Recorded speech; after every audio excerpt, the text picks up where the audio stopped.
Tjena! Nu ikväll ska jag testa lite mer feederfiske. Och jag har ett spö med en vanlig feeder, glidande tackle så som jag har visat i en annan video. Och vad kan det vara? 60 cm taps ungefär.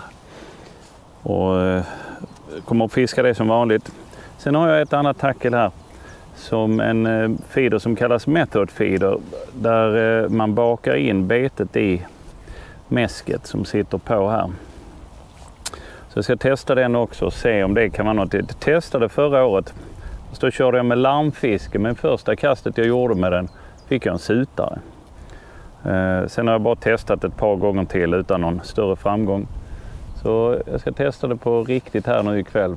För de andra gångerna har jag bara liksom skickat ut ett spö på måfå och så har det inte hänt någonting. Så räknar inte det som ett riktigt test på det sättet. Så jag kommer att alternera mellan de här två spöna så får vi se vad jag säger efteråt om jag tycker det är någonting att ha. Men jag börjar med vanlig feeder så jag ser att det är lite fisk.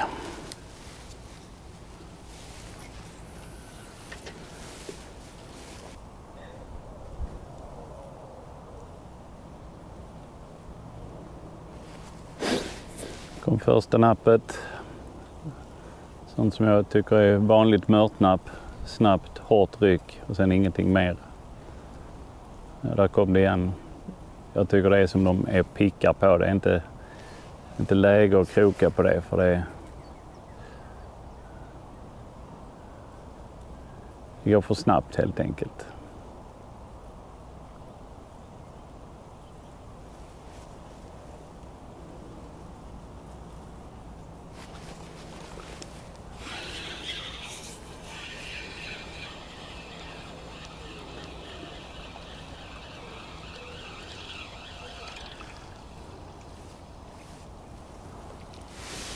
Ja. Dagens första blev då en mört. Så mört är det i alla fall.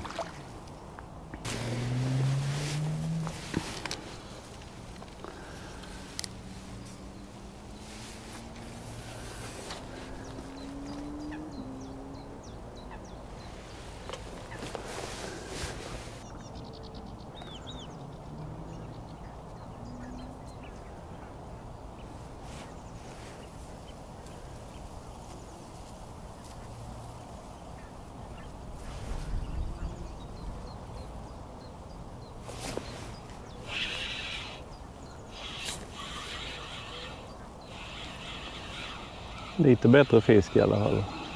Mörk fortfarande skulle jag tro. Kändes lite större. Ja. Lite större mört.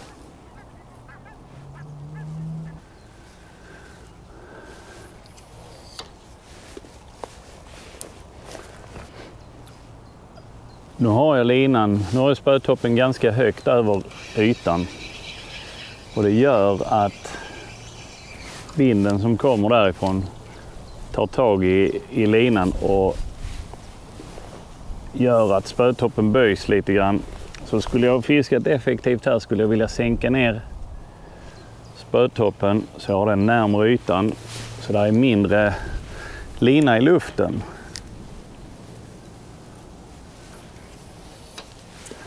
Om jag hade haft mindre lina i luften så hade det blivit mindre segel som vinden kunde ta tag i. Men så har jag lite stubbvassstrån och sånt stående här nere. Så skulle jag sänka det för lågt så hade jag eventuellt fastnat i dem. Jag har någon näckros också här under vattnet så jag vill inte ha ner den för lågt nära land. Jag vill inte ha linan i vattnet nära land. Risken är att jag fastnar. Och dessutom så skulle jag behöva röja till lite mer eller flytta klykan så jag får ut spötoppen så jag kan sänka ner den. För att sänka ner den där jag är nu så sänker den rakt ner i vassstråna. Och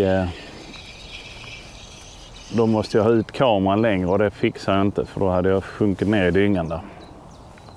Men det verkar vara hysteriskt med mört ute så jag gör ett kast till. Sen byter jag till ett annat bete.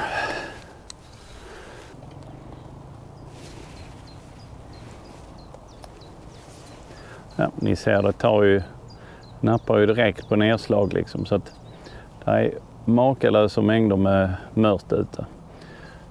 Så att jag kommer byta nu här till ett annat bete för att förhoppningsvis slippa ifrån lite av småfisken.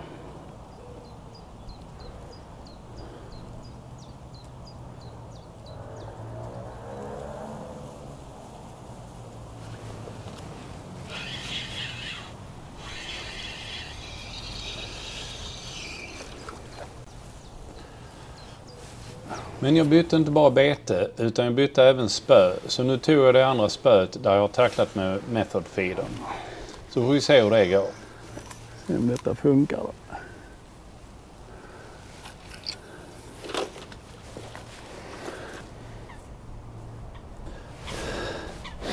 Lite känsligare topp på detta spöet verkar det som. Så det böjer sig lite mer när det blåser.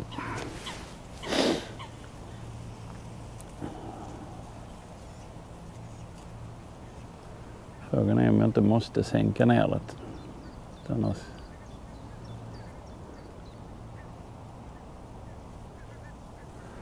kommer det vara helt hopplöst. Jag får nog göra det.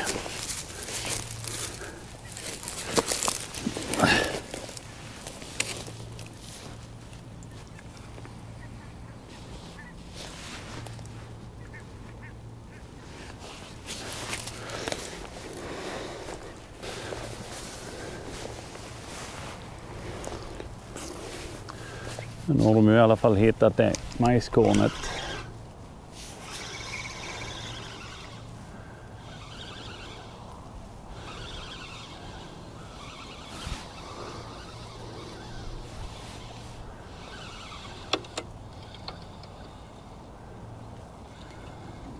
En liten kämpa denna.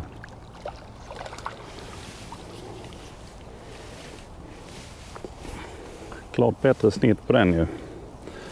Var det bara för att betet fick ligga i fred så pass länge? Eller vad berodde detta på?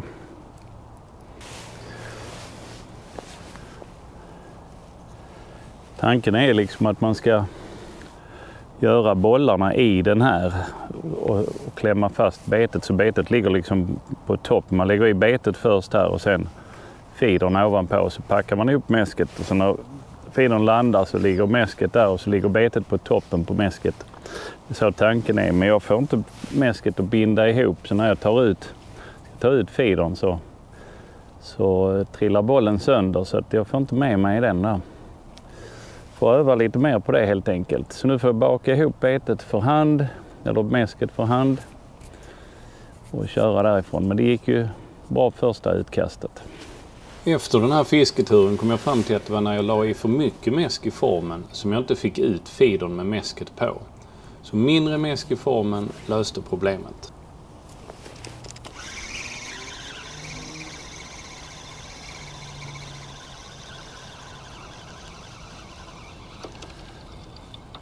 Ja, själva feedergrejen funkar ju. Mörtarna ser lite större ut också. Det kan ju vara så att betet hinner ner till botten lite bättre.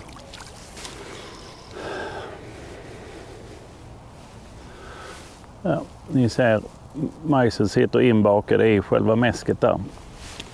Det är så tanken är, men jag får nog läsa på lite mer och kolla upp hur fan man ska göra för att det känns inte helt 100 detta. Men så är det när man är nybörjare på någonting.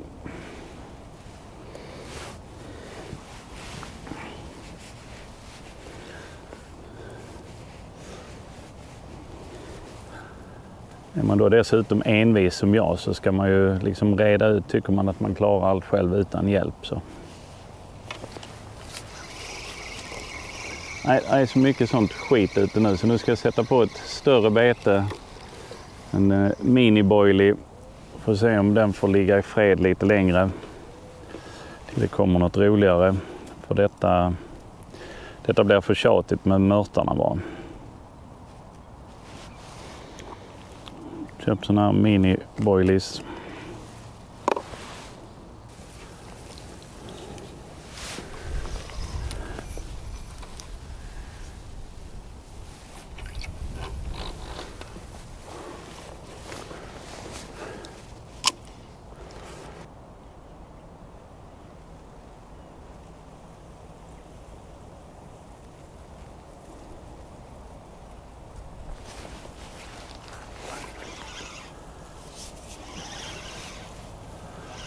Lönar sig att låta betet ligga i fred. Kommer det väl en braxen här. Skulle jag tro att det är.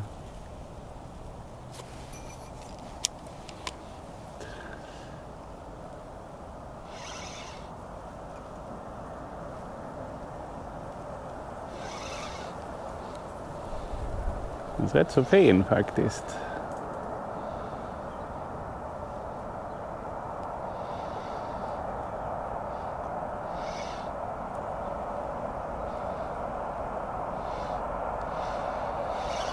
Det kanske är en sutare.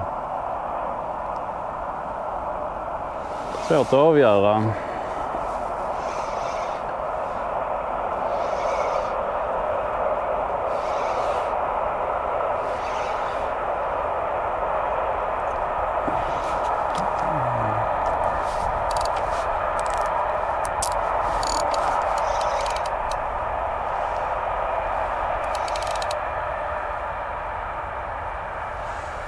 Frågan är om det inte är en sutare, för den kämpar lite för mycket för den braxen tycker jag.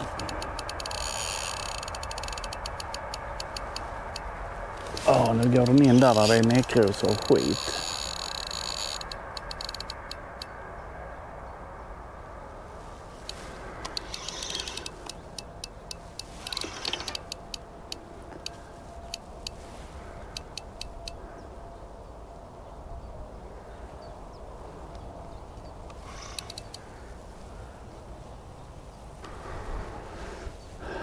Ja, sutaren.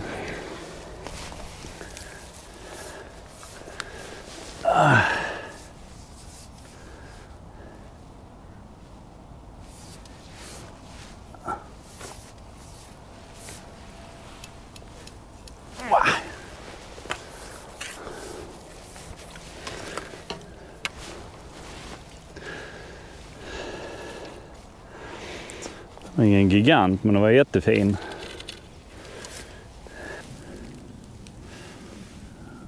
Sitter min boilie perfekt.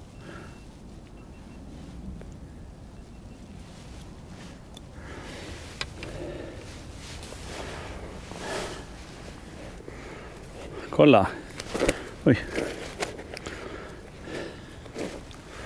Liten och tjock. Mycket trevligt.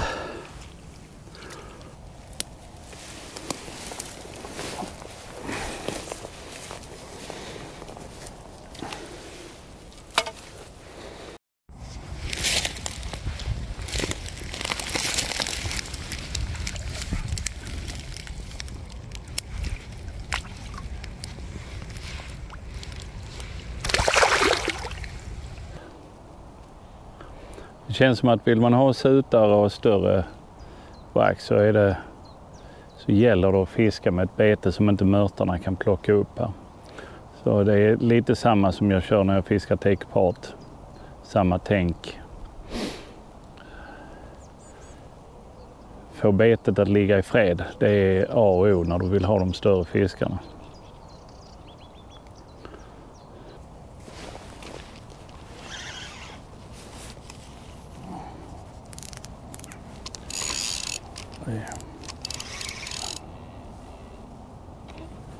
Jag är fast i något där, det är något skit där ute.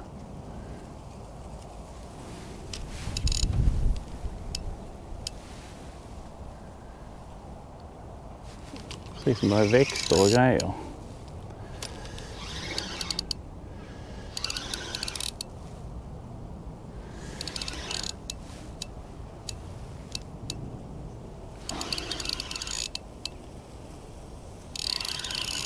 Och där är näckrosor.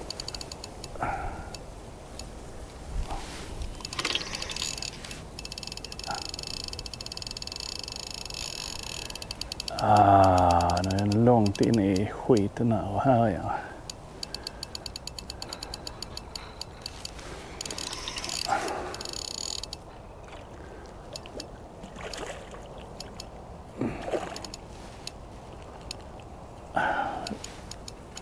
Mycket vasslan och grejer där. Den kan gå runt.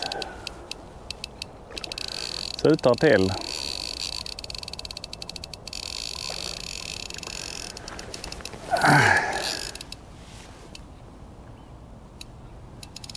fin där nu.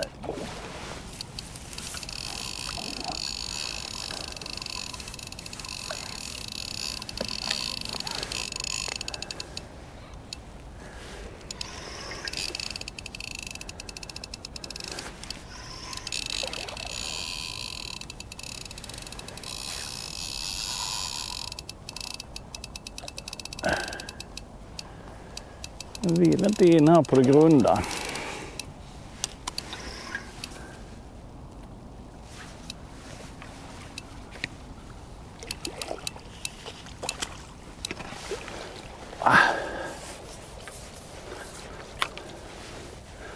Lite bättre.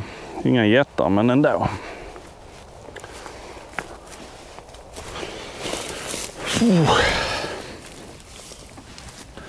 Så när man har fisken så här så kan det vara bra att ha lite vatten och hälla på dem, så får man lite mer tid att hantera dem utan att de torkar ut.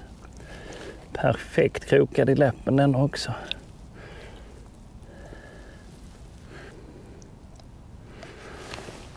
Så, undan med det. Så vi bara ser hur lång den är här. Den var inte så jättelång, men det var kul att ha en liten koll.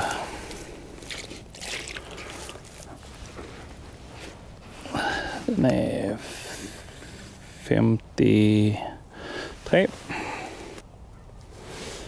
Så vi gissar på 2,3, 2,4. De har inte blivit så romstinna än här. Nej.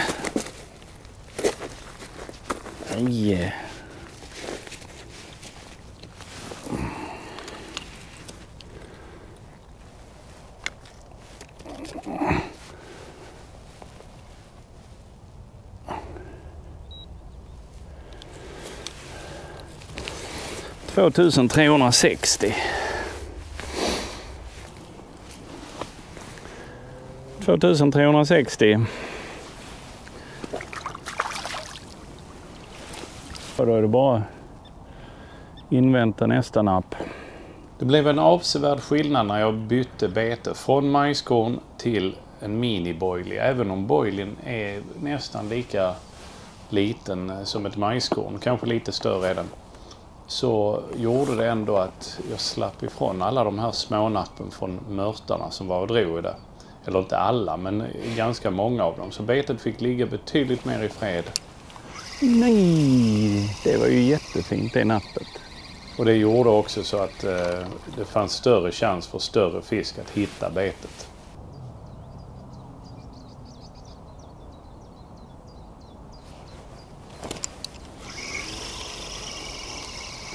Nej, det är för tidigt att dra där. Man ska låta dem vara. Antagligen är det småfisk då.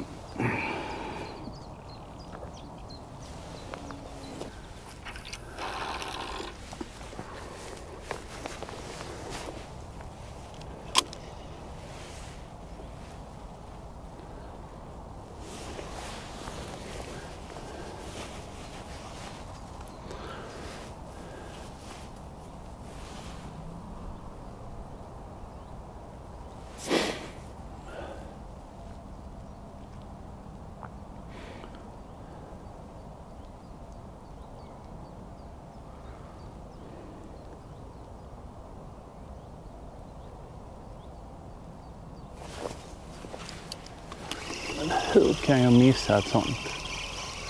Va? Det är obegripligt ju.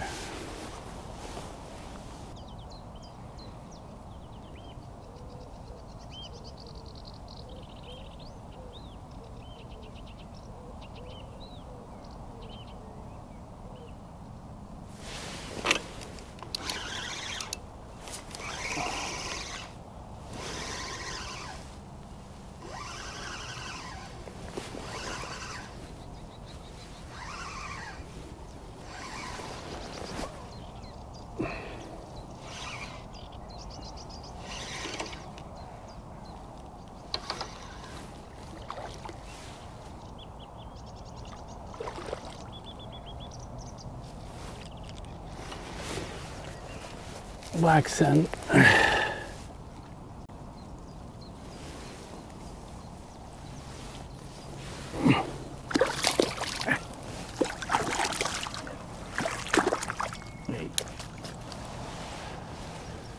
Minibraxen.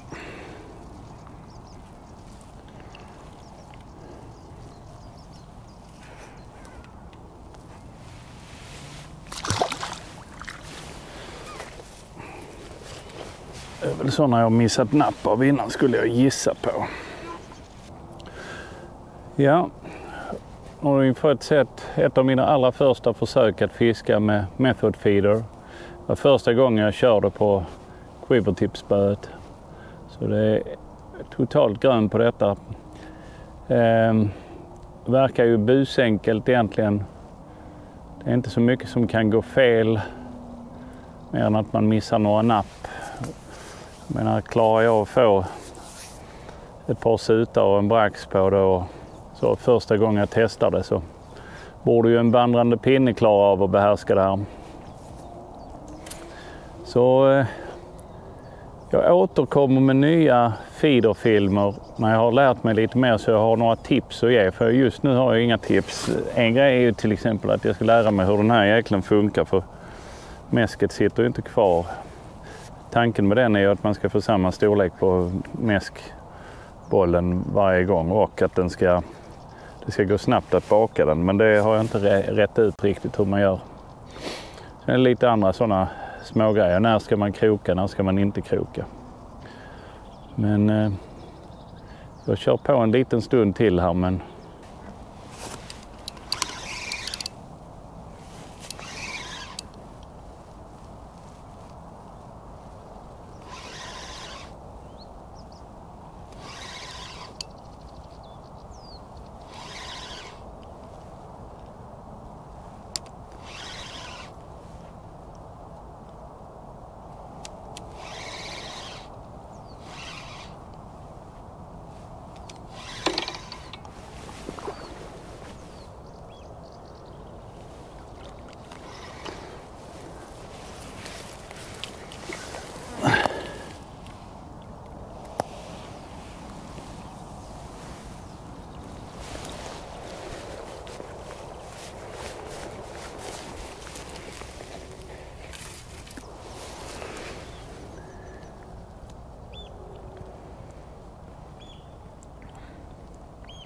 ja, det får vara sista fisken för idag. Det är jobb imorgon, så att det är dags att plocka ihop, ta sig hem och ladda över filmen i datorn.